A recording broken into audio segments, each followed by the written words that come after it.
So hi everyone and welcome to our Serious Games in Practice webinar with Stepico. Before we start, I'd like to acknowledge the country on which we meet.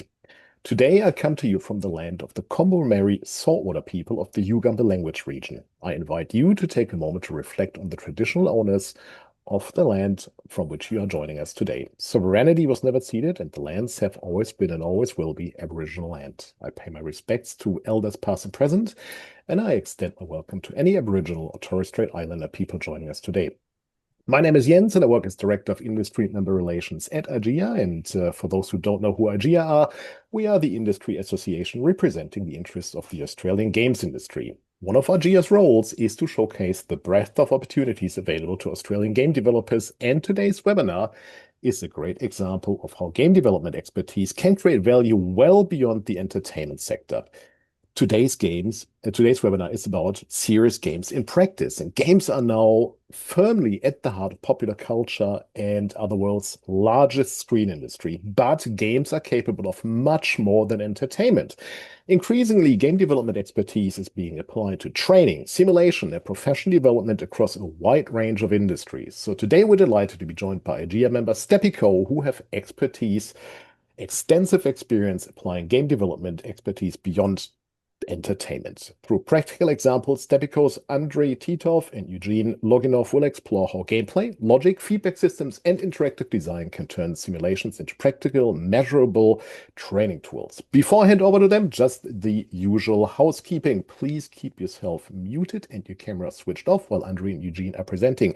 There will be an opportunity to ask questions. In that case, either unmute yourself or put them in the chat here on Zoom. I will monitor the chat. I'll relay the questions back to Henry and Eugene. Look, thank you so much for joining us today, and over to you two. Hey, thanks, Jens. Thanks everyone who came here. I did not expect so many people to be interested in making games serious, but here we are. And just let me present. So, first, a couple of words about us. So, my name is Andrei. You can call me Andrew if it's mouthful. I've been in gaming for more than 10 years in leadership roles. I started as a techie, so I did technical leadership, then transferred to CTO, and now I'm the CEO of Stepico Games. I've been through all the stages of the most recent technical evolution, and I've seen how this technical progress has driven more niche usage of the interactive media, which the games are the main representative of, into very different territories, and coined the idea of the serious game or applied interactive experience. Co-hosting with me today is Eugene. He's our head of production. He's handling all the nitty-gritty of building the right experiences, be it for entertainment or otherwise, and making sure that everything we produce hits the reason of it being produced. So he also has more than 10 years, it says more than 15 years in game production, and he helped us coin all these serious game examples he's going to be presenting today. Nice to see you. Nice to meet you. Thank you. Yes. So as my role, I'll be here to present and answer on the more general and strategic questions you might have. And Eugene will be here to share all the practical things Stepico has built along our road. Okay, so what are we going to talk about today? First of all, we want to see what drives the interests in the interactive experience outside the entertainment. Like, why is there the whole genre of these experiences called serious games? Then we're gonna see why the games thrive in this kind of applications, what makes them so applicable here. And we also discuss why serious organizations love serious games. On more practical side, we will see a couple of examples which are very dear to our hearts. So we'll see how simulations and training and virtual training helped Ukraine build up their defense arsenals with, first of all, driving the adoption of the drone warfare. And then we look at some of the examples we built inside the studio, which fall in the category of the applied interactive experiences. Okay, so what makes us an authority in the space? Why can we present this? As a company, we spent more than 10 years building games and other interactive experiences. Uh, our focus is gaming, so we started as a mobile gaming company, but over the years we expanded and we did a lot of different projects. All of them were gaming adjusted, but they started from the commercial experiences and ended with the educational or kids entertainment. We did simulations and serious games across multiple of different industries. We covered education, enterprise experiences, and defense. We have a large team of specialists. A lot of them were involved in all of these interactive experiences. So they covered things like production, game design, 3D and 2D art, UI, UX, and of course, development, analytics, and support. And our clients span from all over the world. Some of them are very large international organizations. So you can rest assured that our expertise is in line with what industry demands in terms of security and approachability. Okay, let's start with why games. So before we define what's a serious game and why we're talking here today, so why we're talking about the games at all. Well, as you know, play has been used from the ancient times before the advent of humanity to train. Yes, these games are really one of the most effective learning systems we know. Every game teaches players something. Even if it's not a serious experience, you learn. So unlike passive learnings, unlike consuming media, games require you to make choices, make decisions, see the consequences of your decision, adapt, try again. You can cycle back and see how the feedback reacts on your actions. And this ability of repetition, adaptability, it hones your skills and allows you to build them up. In other words, play isn't the goal, but the learning is. Yes. You can shape the games as a tool that simply happens to be one of the best ways to create the experience of these repetitious loops and skill buildup in a low-risk environment. So, of course, you can run training courses how much you want, but in the virtual reality, you can make sure that that harm is the least possible result. Right? So it's why today? Yeah. So why we're talking about this today? Because with the advent of technology, games have evolved, their capabilities has evolved, and their applicability as a tool has really expanded. And it all kicked out with the analytics and big data. So usually when we train somebody, we want to understand how we train. What's the impact of our training? What needs to be changed in order for it to be most effective? And big data and analytics allowed us to do that. Now organizations can deploy internal tools, internal analytics, have their teams work on the feedback from the training system and adjust the systems on the go. As, on the other hand, the requirements of this organization also have grown, and training needs today are more complex than ever because all of the evolution, all of the progress of humanity, it led to a very narrow, specific, and really hard to master skills from the people who are in the workforce. So the need for a very robust, adaptable, evolving tool which is quick to deploy and is easy to monitor, have risen dramatically. Alongside this rise of complexity on the workspace, we also have the evolution of the environment around us, social environment, and the progress of social media, which ran the attention span of the average human being way, way lower than it was in previous decades.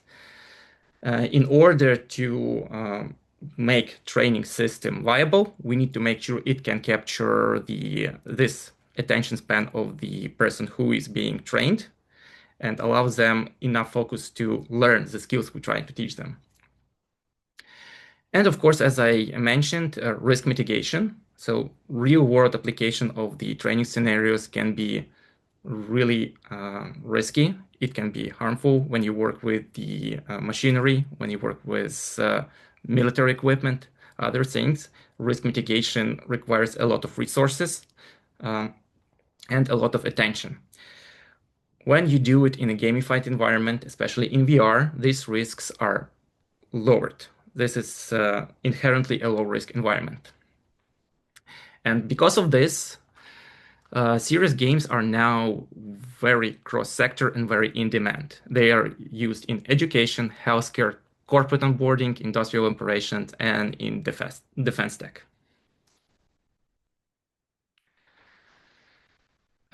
So, as I mentioned, data is in the heart of the serious game as a training experience. Not only is it very repeatable, we can now capture every possible action, decision, attempt, and consequence. We can use big data models and data analysts to build models of our training data and understand where we succeed, where we fail, and what needs to be adapted. Most of the other conventional methods, they just grade people on pass and fail system. Games allow you to understand the motivation and thinking process of the person, not only the result, because you can see their action, you can analyze their action, and you can build reliable and repeatable models. And of course, you can use these models as a feedback tool. You can improve your training data, you can improve your training models, and you can improve the interactive experiences to make them closer to what you want to achieve or to adapt as technology evolves. So it's not just the set of data you need to rewrite or reconsider every time. It can be the same tool which your workforce managers and trainers know and use and are familiar with, but the contents and the minutia can evolve, allowing this tool to be viable for a very, very long time. This is, of course, all driven by the technological advances which underlie this as the infrastructure. Well, first of all, is the immersion aspect, right? Today's 3D engines allow us to build very believable, very complex interactive worlds, which drive the immersion and keep the people who undergo the simulation immersed and grab their attention, right? We keep the retention.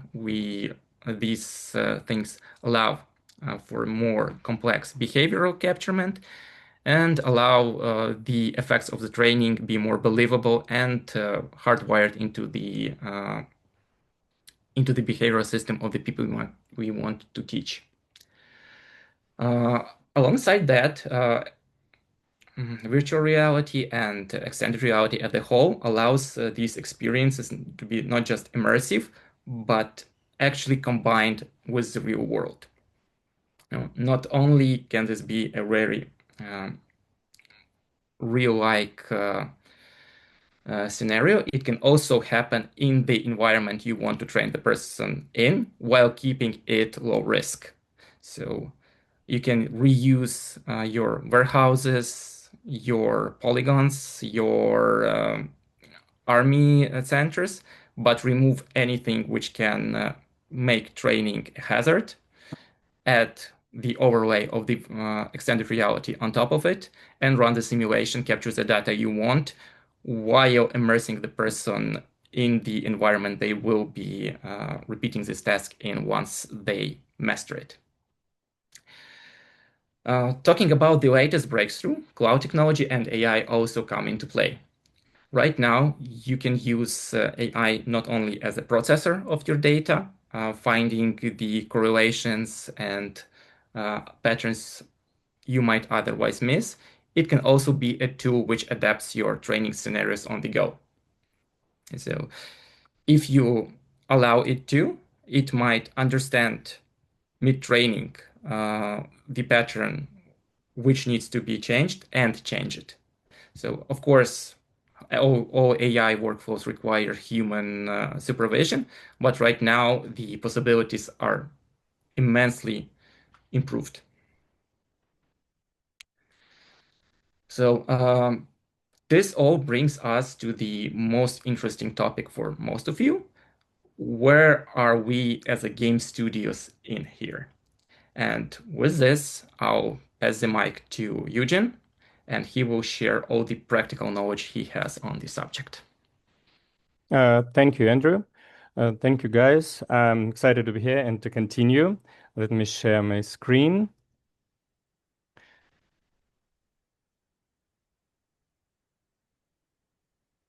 Yeah. So why game studios can solve those problems and question that Andrew mentioned, and what actually game studios what they do.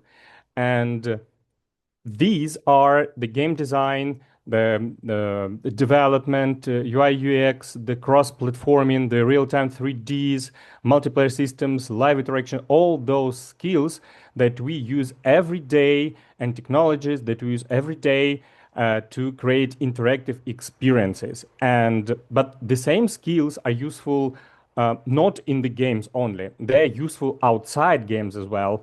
And imagine training a factory worker or a doctor or a field engineer, and they need clear goals, realistic situations, and feedback when they make a decision.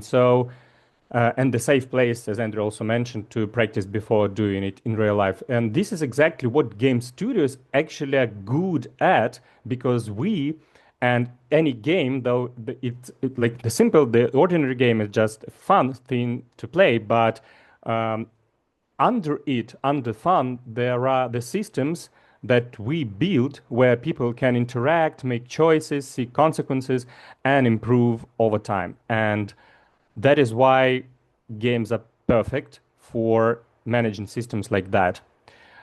Let me once again. Yeah. Excuse me. Mentioned serious games are not just gamification. And yeah, let's use some vocabulary here. So from our side, it is important to separate a few things. First of all, gamification, if you're talking about gamification, is when you add, I don't know, points, badges, or challenges to an existing process. The serious games that we're talking about right now, it's a little bit deeper. They are built as real interactive experiences, but with a business, training, or educational goal. And simulations go even further by recreating real systems or procedures. So people can practice decisions safely before facing them in real life. So it's serious games are truly serious. The talking about the learning loop and what is it, and actually even if you play a video game you can not recognize it maybe sometimes, but actually almost all games work like that. When we design training as a game-like experience, we do not just give people information like, hey guys, here is what you need to do and here is how to do it. That's not the way we do it. We create a loop. First, they get a clear objective. Then they make a decision based on information they have and the objective they need to achieve. And then the system shows the result of that decision. And after that, they can reflect, think a little bit, try again, and improve. And that is how actually even all our life works. But We shrink it to a system for limited by our goals. And this is how games teach players naturally. And the same approach works very well for professional training as well. Talking about engagement and fun. Fun is very hard to define because everybody recognizes fun when they feel it, when they experience it, but it's hard to have an exact definition. But for us, engagement doesn't mean making train fun just for the sake of fun. The real goal is that people they remember the lesson and apply it in real work. Engagement in this way is very useful because it keeps learners active long enough to practice and what is very important, make mistakes. Then receive feedback and improve. Good serious game makes the task feel meaningful, not just entertaining, and that's one of the main differences from the just regular games. What turns simulation into training impact? When we build a simulation for training, the value comes not only from showing like realistic situations, but from the structure around it. We need to, when we design it, we need to think, okay, what exactly, what are the conditions that the player or the learner will be in. Then clearly explain the rules, then provide the feedback. And what is very important is to measure. So to measure what happens across attempts. And after that, both, and it's very important, not only the learner, but the training system can improve. So the simulation becomes not just an experience, but a practical learning tool. So we don't just measure and help improving decisions for the person who uses this system. The system can learn itself.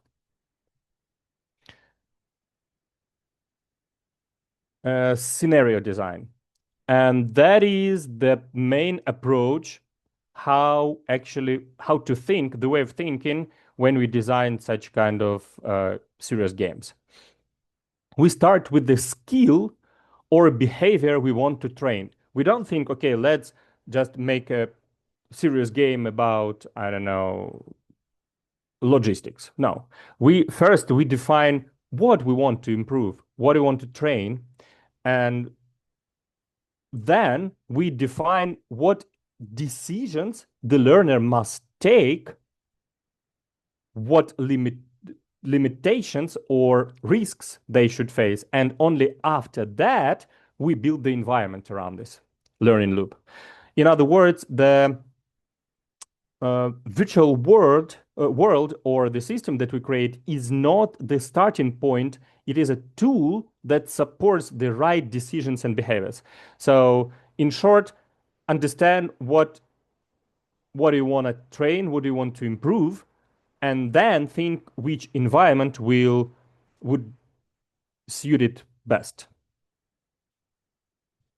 Measurement and after action review. That's the very important thing. Data-driven decisions, data-driven is something that we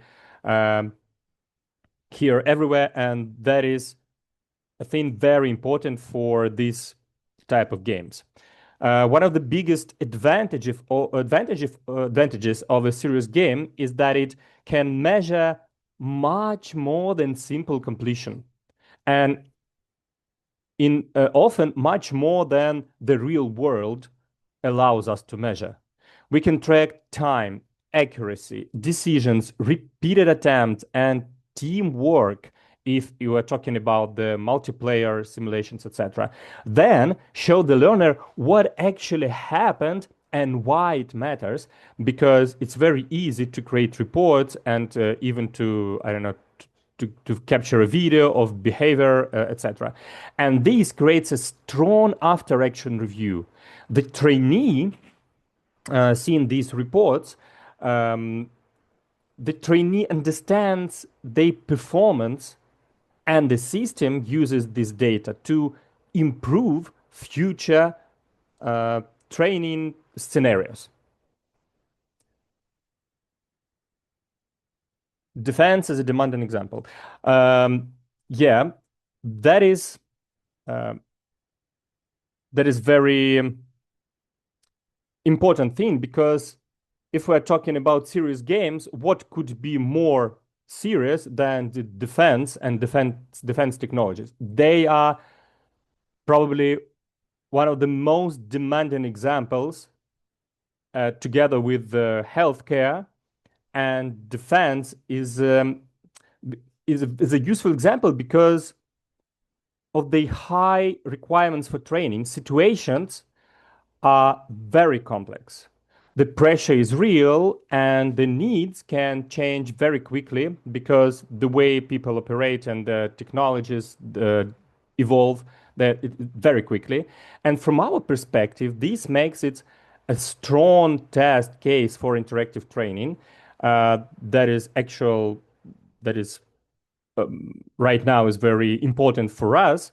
And when a simulation can help people practice decisions, coordinations, and reactions in such a demanding field, the same principles can also support training in healthcare, industry, logistics, energy, and any other sector. The next one.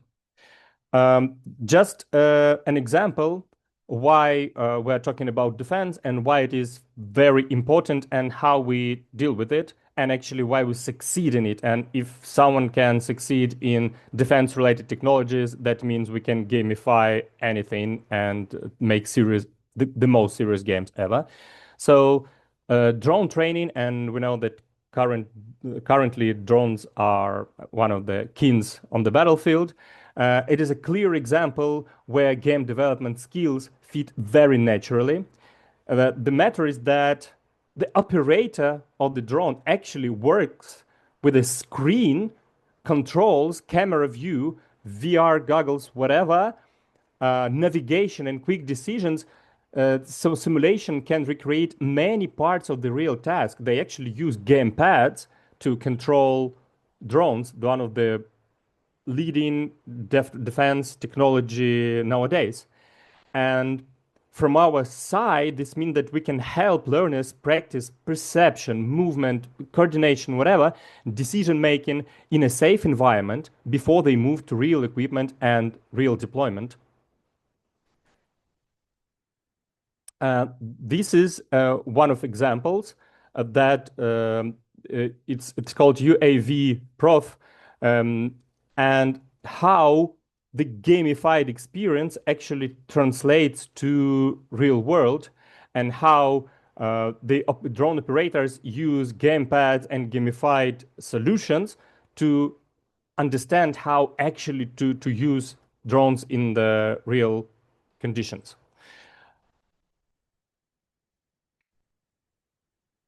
Yeah. So there are lots of experiences, lots of, no, excuse me, how to pause. Yeah. Yeah. So defense is not the only and not the primary direction where we can use our gamifying and serious games. We know that, and we're not just starting it. The world famous companies, they use gamification as a tool to teach people in so many ways. I will just remind you about some of them, few of them. I think everybody knows, like Kahoot, perfect system that uses avatars, that uses scores, leaderboards, etc., to teach people. Lots of people use it to understand things, and it is perfect for actually teaching. Then Minecraft, one of the, excuse me, I don't even know, should I start the video, but because everybody knows. Minecraft is perfect example of gamified learning. Kids just know about so many things, how to do, how to construct, how the physics works, how the nature works, and it is a gamified solution to teach. Excuse me. Elder Quest. That's, by the way, I think I will talk about it a little bit later. If not, I will skip it, not to double. But that is a game that teaches how to treat elders, and especially in the healthcare, using gamified setting of medieval fantasy and etc. And even such unpredictably different things could be combined to create games that teach good and right things. And Microsoft Flight Simulator, I don't know, it's one of the best flying simulations I ever saw and experienced. And the game is many years already on the market, and it's still perfect and very close to real training and real conditions. And yeah, it's just fascinating to see and play. So what is it all means from our perspective? And from our perspective, a serious game should be treated as a product system, not just a visual simulation. We start with the user need and the training objective, then design the interaction loop that helps the learner practice, and around that loop we build content, tools, measurement, and iteration with real users and subject matter experts, so the solution can grow and stay useful over time.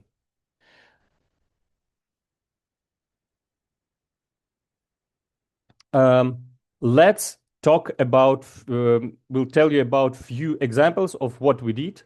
We'll not tell the exact names, but I can tell you in general, one of the most serious game that we ever created is the defense training platform, where the real life training ground with the virtual simulation of any possible conditions. It could be a battlefield, it could be, I don't know, an airport, hangar, whatever, like the market, we can change anything. And it's one of the, it's like, it's very cool to train and very important to train soldiers, not just to teach accuracy. When they use this system, we grab the data, and that's very important. We grab the data not only about accuracy, but for all the heartbeat, the stress level.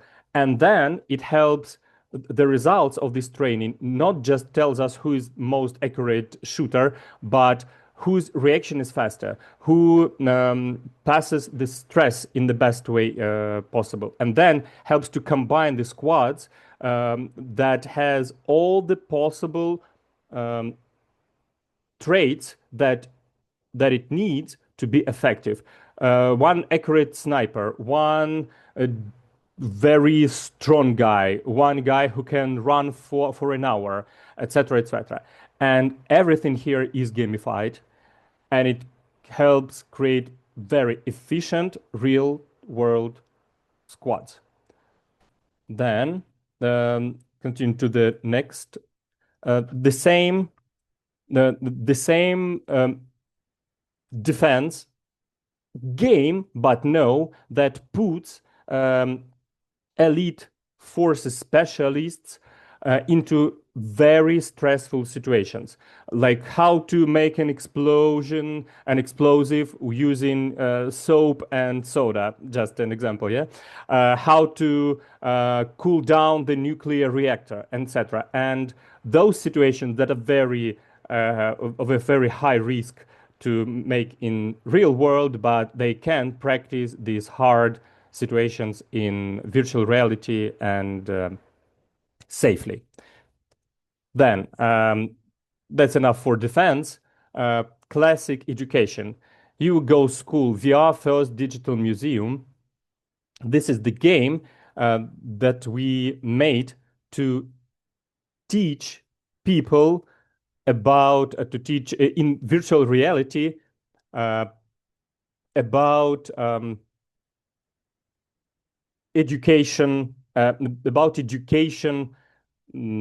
history and how it is done now and how it works. And it's very fun to explore, even for kids, especially for kids, because you can walk around, you can touch, you can interact with objects, and the learning here is very interesting curve. And the FlexLink training game, maybe the last game that we created that I will talk about today, is a learning conveyor logistics through a factory build format. It is a Swedish automated system manufacturer that asked us to train they employees before they actually start making run conveyors. So we teach the product teaches real users how real conveyor mechanics work in simplified scenarios. Probably that's enough for examples. Lessons learned from the cases. The main lesson for us is that effective, serious games are built around learning loop first, and people need to practice, receive feedback, repeat, and improve. And to make this work in real organizations, we also need good tooling. So non-technical experts can, for example, update scenarios. So you can tune it without having a developer near you, etc. And the strong measurement, so progress is visible and production disciplines of the system can scale beyond one demo or one training session. And these rules could be applied, as we saw, to almost any direction of our lives. The next, I told about data-driven way to start, so I think we can skip because I talked a lot about it already. And Andrew talking about future trends to watch, where these all will go and where we'll be. Okay. Thank you, Eugene. And let me take away his screen share.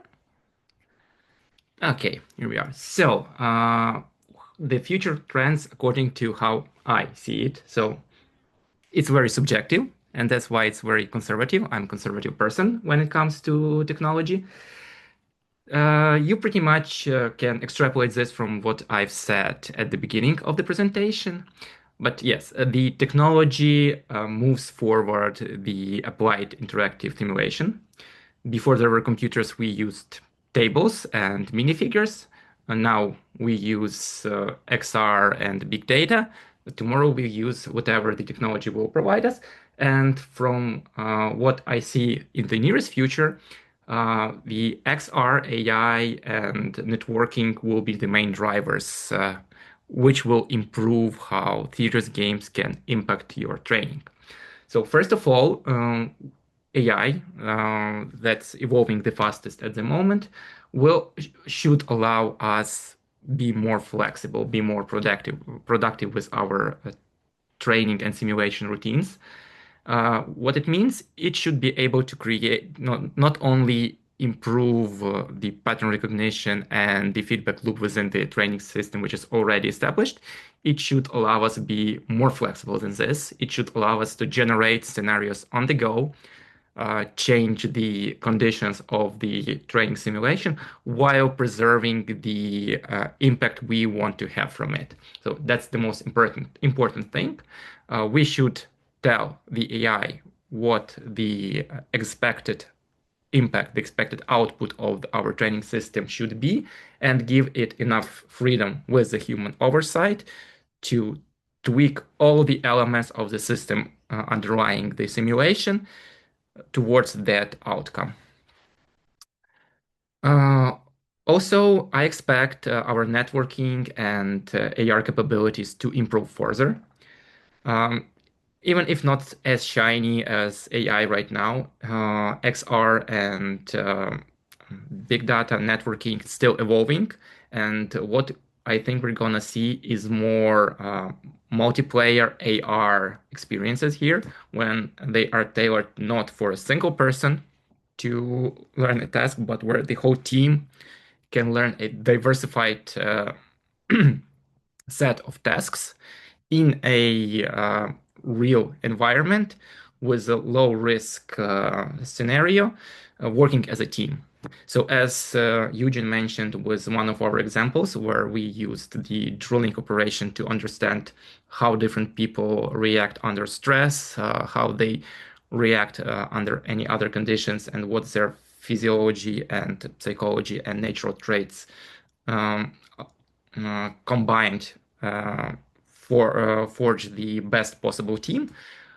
So can other experience in the future be even more efficient in this, more asynchronous, more real time, and performed on the larger scale on place. So it's very inefficient to have warehouse booked for 3 or 4 people working in a small corner on their separate tasks. It's much more efficient to get this warehouse, put the whole team of 20 or more people there and see how they work as a unified workforce, how they learn not only the task-specific skills, but also the social skills required to perform well in that environment. And of course, improved compute power should not only be targeted to AI, we should have the improved ability to read and examine our analytics to better understand the data which is provided to us by this amazing way of interactable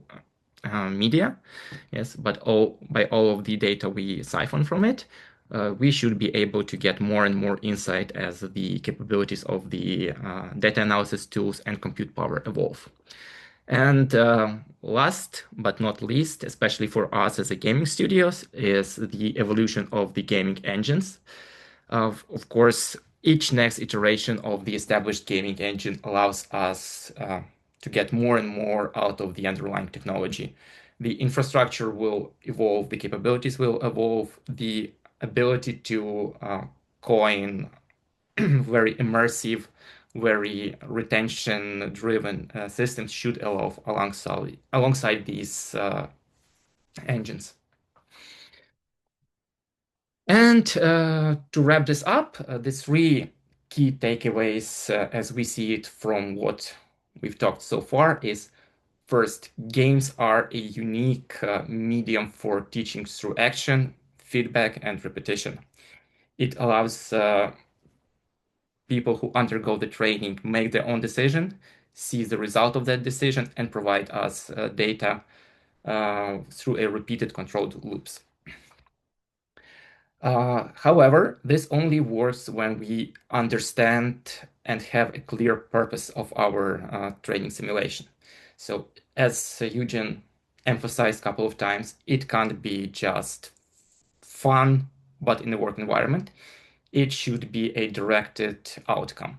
We should understand what actions and what outcome we want from the person who undergoes the training, and then build the solution around that. We need to measure exact data points. We need the simulation to support the exact skill development, and we need the outcome clearly understandable for a person so they know how they succeeded or not and where.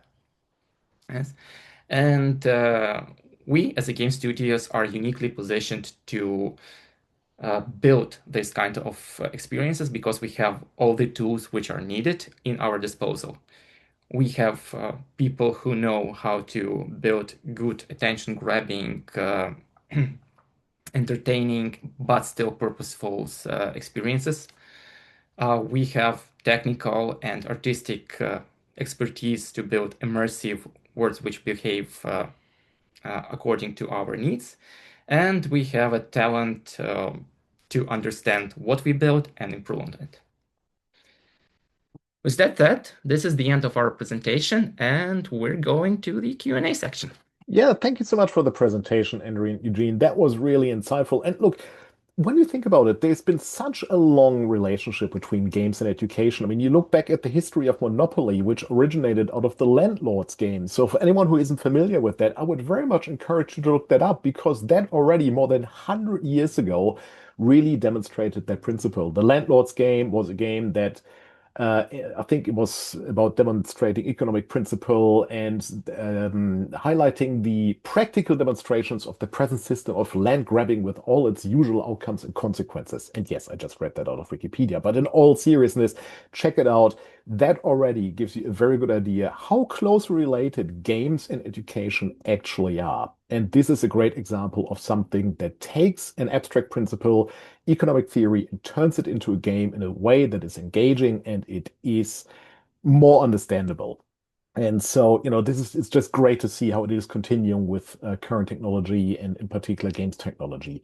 So, look, there is an opportunity now to ask some questions. So, either put those questions in the chat or just unmute yourself and ask them.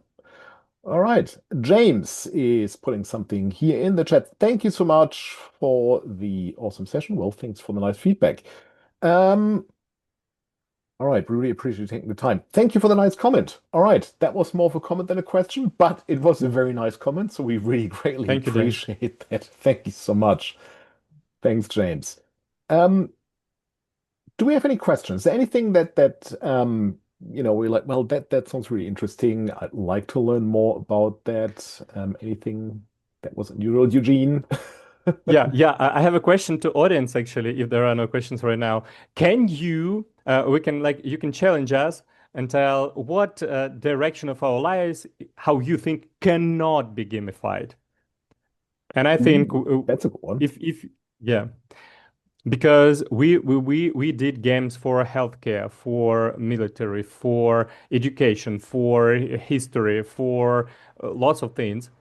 And yeah, you're correct. The games and learning, it's like my daughter when she was very, very young, she said, "Why should I read books when I can just not read books?"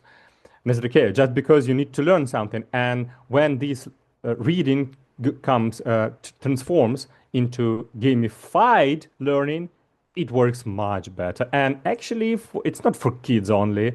I'm 39, but I still prefer play than learn. But that's why in game industry. But yeah.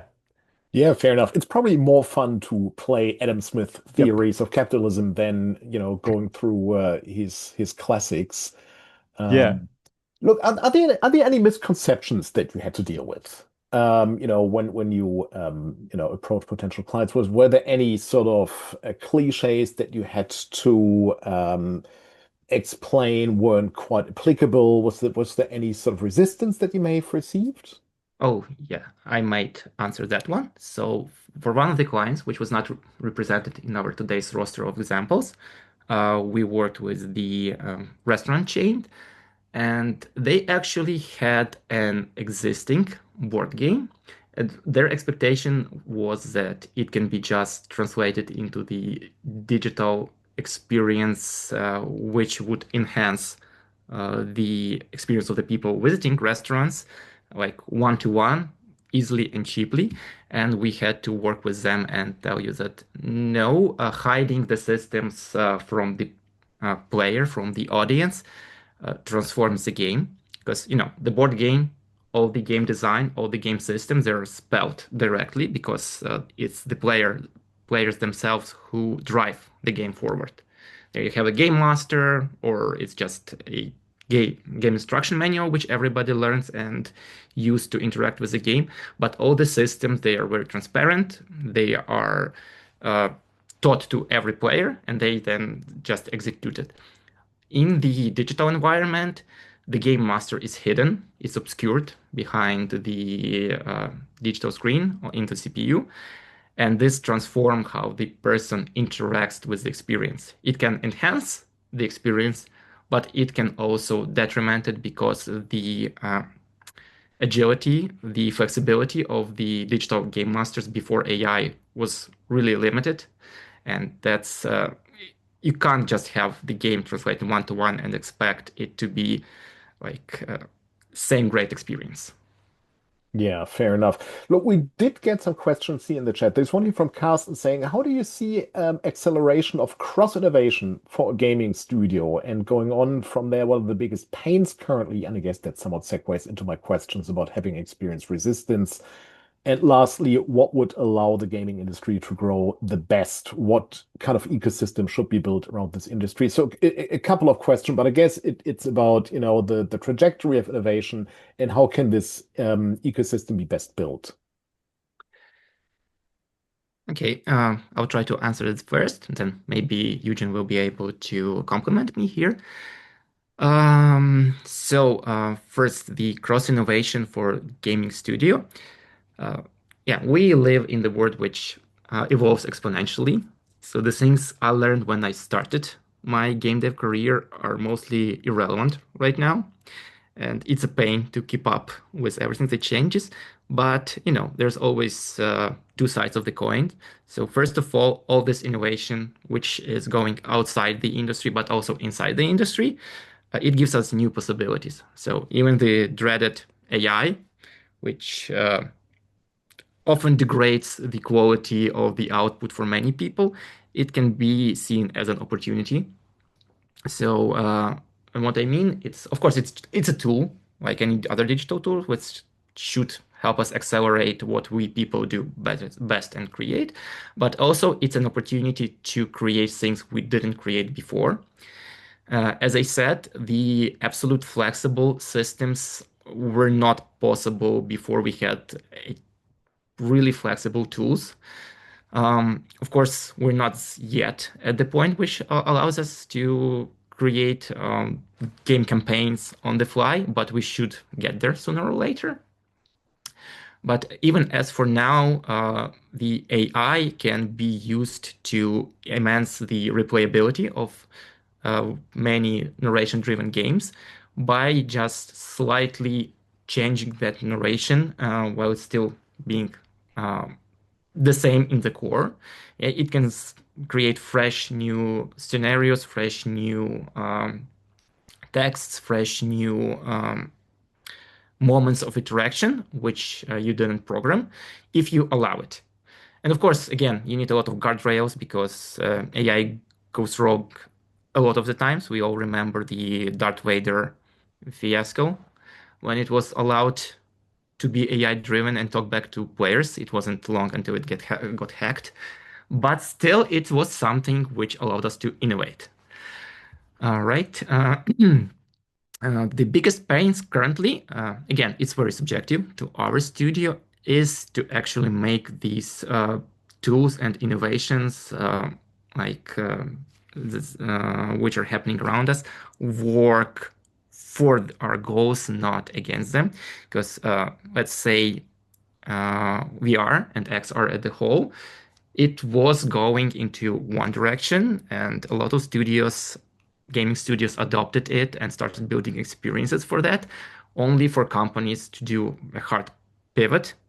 We can still build interesting experiences with the new XR generation, but again, it's something we need to internalize and make work for the benefit of the games and not to their detriment.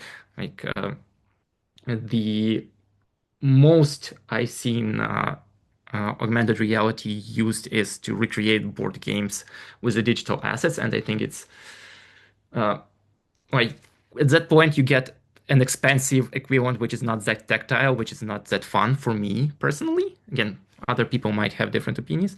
What I want this technology to be used as something which improves the gaming. So it's not like virtual tabletop, but maybe a real tabletop, but with some augmented feature on it, like animated figurines, like built-in narration engines, things like this.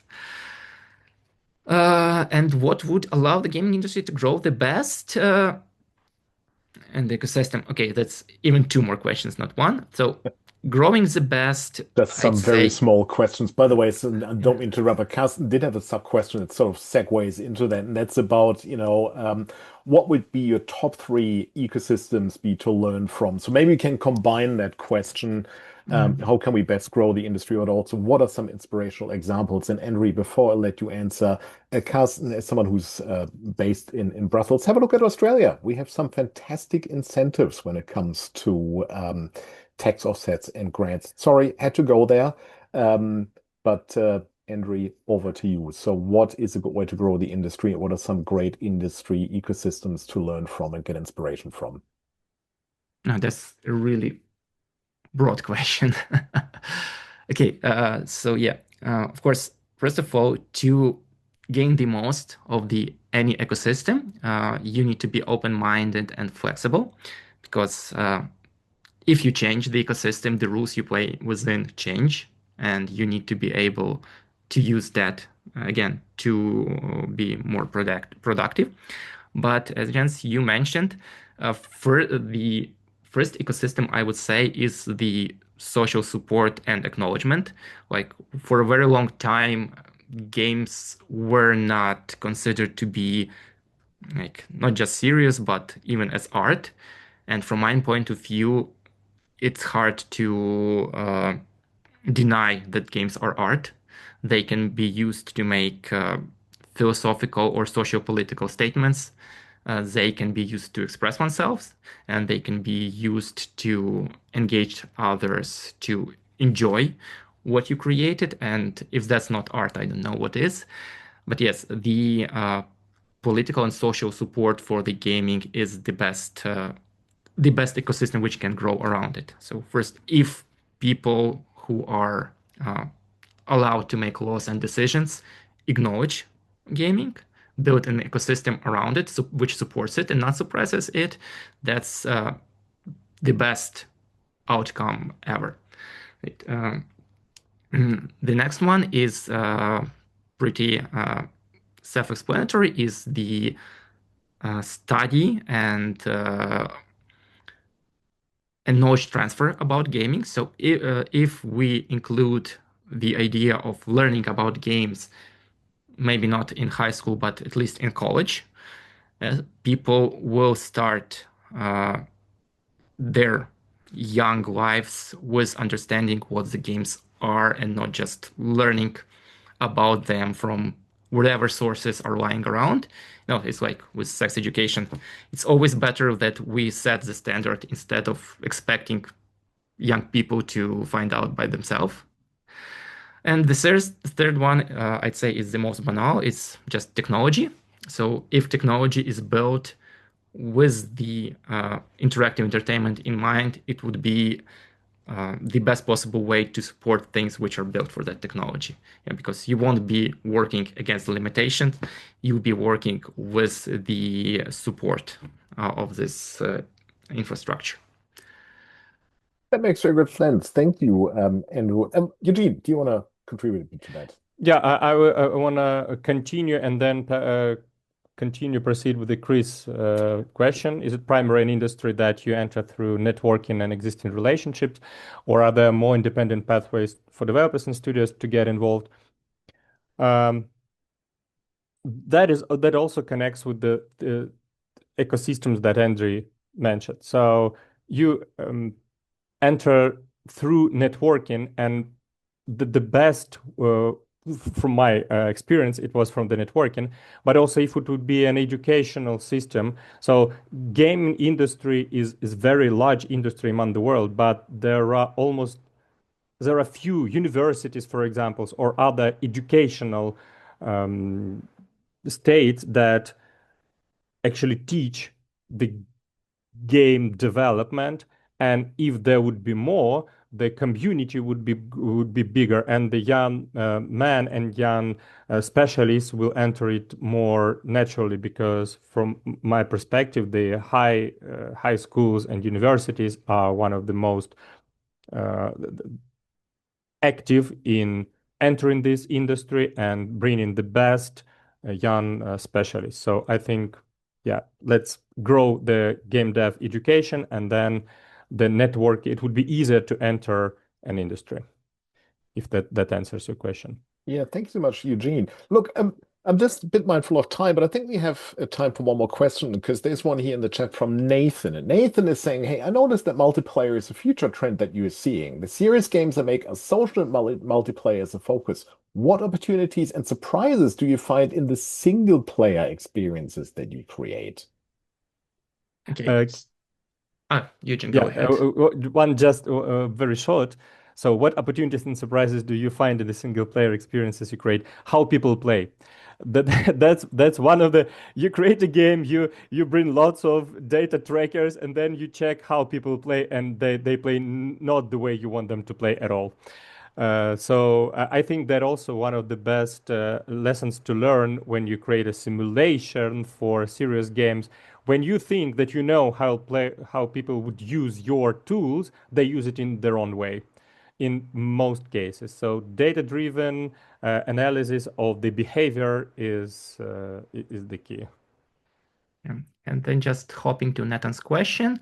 So the opportunity I see in the single player experience, be it game or serious interactive experience of those, is centered around the mood and the state of the person playing.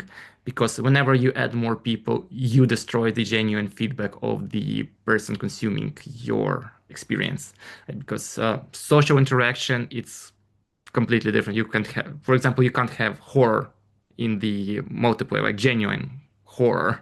You can, it would most likely be transformed into something silly or slapsticky or something like that. Or really touching story, you will not just feel the same emotional resonance when you're talking in mumble with somebody. Or if we're talking about like a serious game, like learning experience, learning something which requires very delicate feedback, right?